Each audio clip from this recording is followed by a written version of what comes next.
वेदास्तथा स्मृतिगिरो यमचिन्त्य शक्तिं सृष्टिस्थितिप्रलयकारणमामनन्ति तं श्यामसुन्दरमविक्रियमात्ममूर्तिं सर्वेश्वरं प्रणतिमात्रवशं भजामः।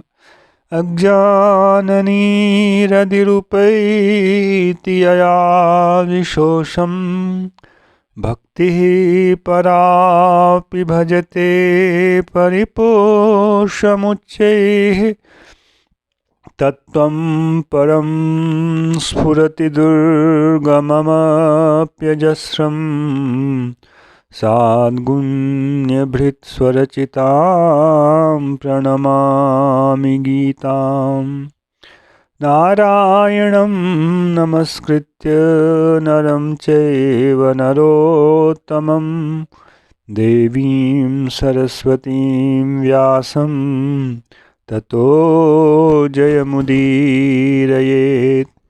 हरे कृष्ण कृष्ण कृष्ण हरे हरे, हरे राम राम राम हरे हरे। गीता मंजरी का यह 66वां अंक है। विगत अंक में हम लोगों ने कुलधर्म से संबंधित स्त्रियों का दायित्व, स्त्रियों की पवित्रता पर सनातन धर्म का बहुत बड़ा भार का होना, इसके विषय में श्रवण किया। वर्णशंकर का विषय आया तो इस विषय को थोड़ा और स्पष्ट कर देने से अच्छा रहेगा। वर्ण का निर्धारण, इसका सामान्य नियम जन्मतः ही है। क्वचित शास्त्र में बहुत विशेष परिस्थितियों में इसका उल्लंघन देखा जाता है। वह 1% के बराबर भी नहीं है, वह 0.1%, 0.1 या 0.01 ऐसा कह सकते हैं। तो नियम यह है कि जन्म का वर्ण का निर्धारण जन्मता होता है। और अर्जुन यह कह रहे हैं, अर्जुन कोई मूर्ख व्यक्ति नहीं है जिनको यह पता नहीं है कि वर्ण का व्यवहार कैसे होता है।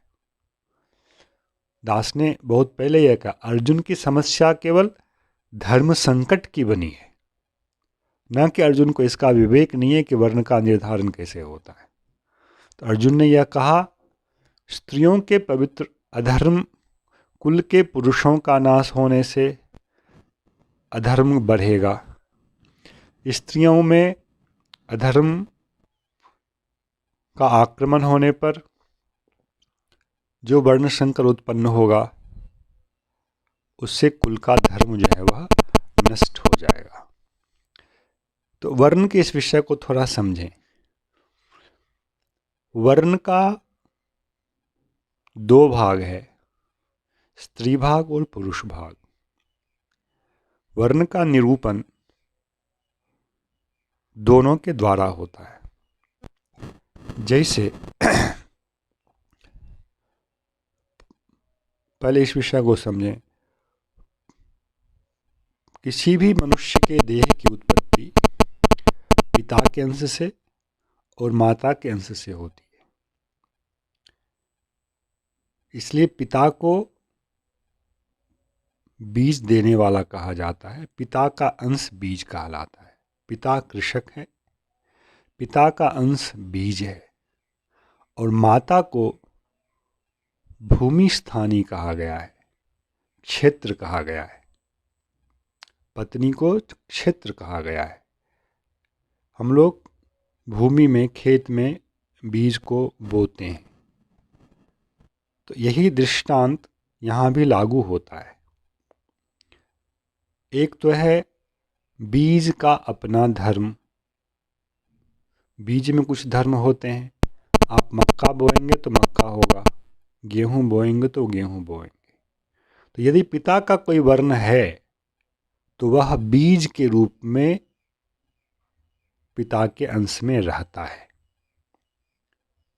और बीज को हम क्षेत्र में डालते हैं, खेत में डालते हैं, तो उससे पौधा उगता है, पेड़ होता है, फल लगता है।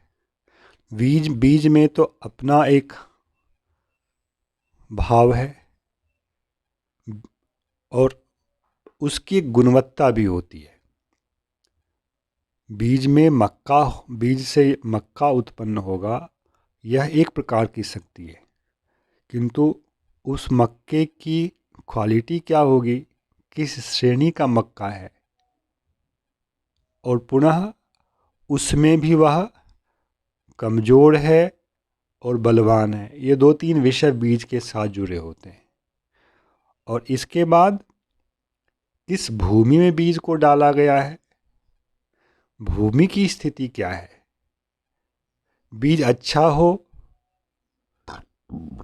बहुत अच्छा हो, पर भूमि उसके अनुरूप ना हो, तो उससे जो फल हमें प्राप्त होता है वह फल न्यून हो जाता है। जितना अच्छा बीज था उतना अच्छा फल, और फल से होने वाला जो पुनः होने वाला जो बीज है वह नहीं होता है। जो भूमि एक तत्व है, उसमें अपना एक रस है, गंध है, ये सब चीज़ें उस भूमि में उगने वाले वृक्ष और उसमें होने वाले फल सबको ही प्रभावित करते हैं। ये आप लोग सब लोग जानते हैं, आधुनिक विज्ञान इसको मानता है। इसी प्रकार पिता के पक्ष से जो बीज आ रहा है उसमें वर्ण का पहला भाग है। पिता कैसे हैं, उनके अंदर धर्म की स्थिति क्या है, उनका वर्ण क्या है, ये कई चीज़ें हैं।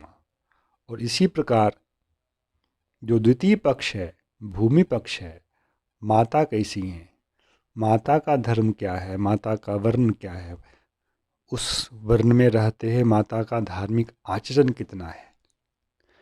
और इस सब के साथ इतना ही नहीं है, किसी मिट्टी में किसी बीज को दे दिया हो गया, ऐसा नहीं है। आप वैदिक पद्धति से जब जाएंगे तो वहाँ यह भी विषय है, अमुक नक्षत्र में जो बीज वपन किया जाता है, बोया जाता है, उसका फल कुछ और होता है, अच्छा होता है, कई बातें हैं। इसी पर अब सोचें, केवल बीज की दृष्टि और भूमि की दृष्टि इतने से नहीं होता है, उसके अतिरिक्त और भी कारक और भी पैरामीटर्स वो इन्वॉल्व होते हैं। तो कई बार वृक्ष बीज और भूमि अच्छा होने पर भी फसल अच्छी नहीं होती। तो इन सभी विषयों का वैदिक स्मृति शास्त्रों में ठीक प्रकार से निरूपण है, तब जाकर उचित वर्ण का संतान उत्पन्न होता है। उसमें जितने परिमाण में जिस विषय में कोई न्यूनता होगी वह विषय संतान में भी लक्षित होगा, इसको कोई नहीं रोक सकता है। हमने अभी 0.1% या 0.01% वाले को अलग रखा है। हम नियम में चल रहे हैं, अपवाद में नहीं चल रहे हैं। तो